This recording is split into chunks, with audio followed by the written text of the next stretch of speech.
নামাজ পড়ছে একজন ব্যক্তি, সে আল্লাহর সাথে সরাসরি কথা বলছে, তার পাশে কথা বলা জায়েজ নেই।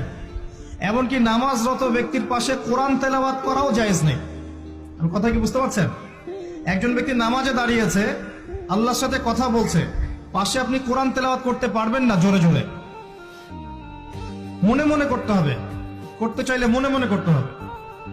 অনেক সময় মসজিদের ভিতরে দেখবেন নামাজ পড়া হচ্ছে, শোরগোল করছে। নবী সাল্লাল্লাহু আলাইহি ওয়াসাল্লাম বলেছিলেন, আখিরুজ জামানে, তিরমিজিতে আছে হাদিসটা, আখিরুজ জামানে ইসলামের নামটুকু থাকবে, ইসলামের প্রকৃত বিষয়গুলো থাকবে না। কোরআনের মাসহাফ থাকবে, যে মাসহাফ, কোরআনের মাসহাফটা থাকবে, এর শিক্ষাগুলো থাকবে না।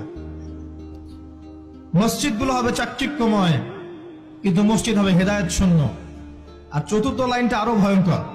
4 নম্বর লাইনে গিয়ে নবীজি বলেছেন সাল্লাল্লাহু আলাইহি ওয়াসাল্লাম, আসমানের নিচে জমিনের উপরে আল্লাহর সবচেয়ে নিকৃষ্ট সৃষ্টি হবেন এক শ্রেণীর আলেম, যাদের থেকে ফিতনা ছড়াবে এবং তাদের দিকেই ফিতনা ফিরে আসবে।